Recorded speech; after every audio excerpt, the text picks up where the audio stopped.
কিছু ব্যক্তি নিজেকে সাধু সাজিয়ে সমাজে প্রবচন দিতে শুরু করে। তারা নিজেদেরকে ত্যাগী বলে প্রচার করে, কিন্তু ভিতরে কাম বাসনা ও ভোগের পুটলি বেঁধে বসে আছে। এরা মানুষকে ধোঁকা দেয়। এরা সাধু বেশে মিথ্যাচারী ভণ্ড। তাই গীতায় শ্রীকৃষ্ণ বলেছেন, গীতা 3 অধ্যায় শ্লোক সংখ্যা 6, कर्मेन्द्रियाणि संयम्य जो आस्ते मनसा स्मरण इंद्रियार्थान विमूढ़ात्मा मिथ्याचार उच्यते। যে ব্যক্তি পঞ্চকর্মেন্দ্রিয় সংযত করেও মনে মনে শব্দ রসাদি ইন্দ্রিয়গুলি স্মরণ করে, সেই মূঢ় অবশ্যই নিজেকে বিভ্রান্ত করে এবং তাকে মিথ্যাচারী ভণ্ড বলা হয়ে থাকে। সন্ন্যাস জীবনের প্রতি আকৃষ্ট হয়ে অনেকে সাংসারিক কর্ম ও জড়বস্তুর ভোগ পরিত্যাগ করে, কিন্তু পরে বুঝতে পারে যে তাদের ত্যাগ জাগতিক ভোগ ও আনন্দ থেকে বিচ্ছিন্ন করে অনেক দুঃখী করেছে। তাই তারা মনে করে সাধু থেকেও ভোগবিলাসকে বর্জন করার কোনো প্রয়োজনীয়তা নেই। তারা মিথ্যাচার ও ভণ্ডামির জন্ম দেয়, যেখানে লোকের কাছে বাহ্যিকভাবে আধ্যাত্মবাদী সাধু হওয়ার ভান করে, কিন্তু অভ্যন্তরীণভাবে তারা তাদের জীবনযাপন ভোগবিলাসিতার মধ্যে অতিবাহিত করে। অতএব পাষণ্ড পাপী ভণ্ড সাধু হওয়ার থেকে সংঘর্ষপূর্ণ সাংসারিক জীবনযাপন অনেক শ্রেষ্ঠ। অপরিপক্ক অব্যবস্থায় জ্ঞানহীন হয়ে আত্মার সদ্গতির উদ্দেশ্যে সংসার জীবন থেকে পালিয়ে সন্ন্যাস গ্রহণে মূর্খতা ছাড়া আর কিছু নয়। এজন্য সন্ত কবির বলেছেন, মন্না রাঙায় হো রাঙায় যোগী কাপড়া, যত বা বাড়ায় যোগী ধুনিয়া রমৌলে, দাঁড়িয়া বাড়াও যোগী গয়েলে বকরা। অর্থাৎ, হে তপস্বী যোগী, তুমি তোমার কাপড়কে গেরুয়া রঙে রাঙালে, কিন্তু তোমার মনকে ত্যাগের রঙে রাঙাতে পারলে না। নিজেকে সন্ন্যাসী রূপে দেখানোর জন্য তুমি তোমার চুলকে প্রতীক হিসাবে বড় করেছ, গায়ে ছাই ঘষেছ, কিন্তু ভিতর থেকে কোনো উৎসর্গের অনুভূতি ছাড়াই তুমি বাহ্যিকভাবে মুখে দাড়ি বাড়িয়ে নিজেকে ছাগলের মতো করে তুলেছ। তাই শ্রীকৃষ্ণ এই শ্লোকে ব্যক্ত করেছেন যে যারা বাহ্যিকভাবে ইন্দ্রিয়ের আনন্দ ত্যাগ করে কিন্তু মনের মধ্যে অবিরাম ভোগের চিন্তা করে, তারা মিথ্যাবাদী এবং তারা নিজেকে ও অপরকে প্রতারণা করে।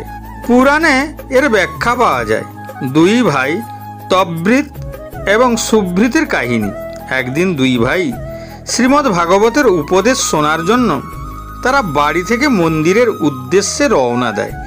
মাঝপথে প্রবল বৃষ্টি শুরু হলে তারা কাছের একটি ভবনে গিয়ে আশ্রয় নেয়।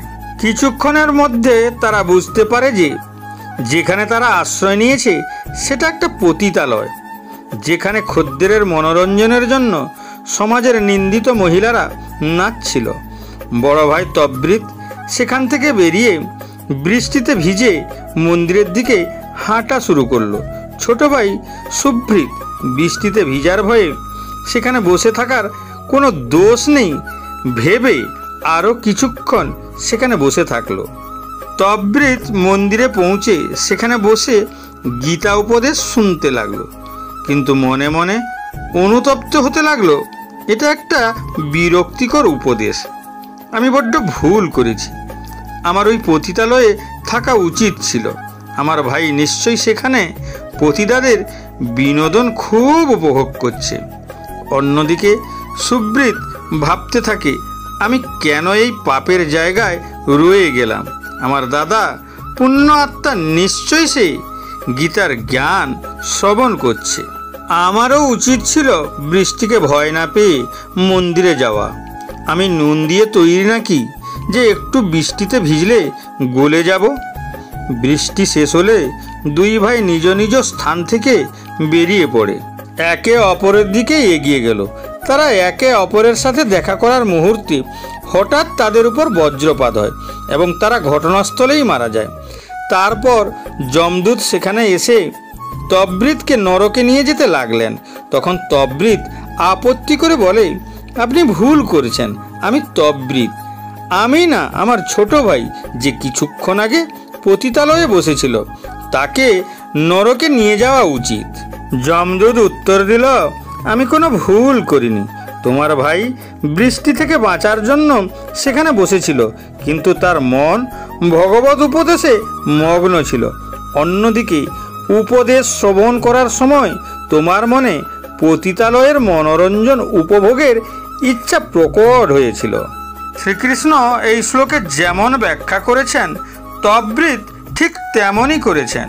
বাহ্যিকভাবে সেই ইন্দ্র সুখের প্রতি অনাগ্রহ প্রকাশ করেছিল, কিন্তু মনে মনে সে ইন্দ্রিয় সুখের তৃপ্তির কথা ভেবেছিল।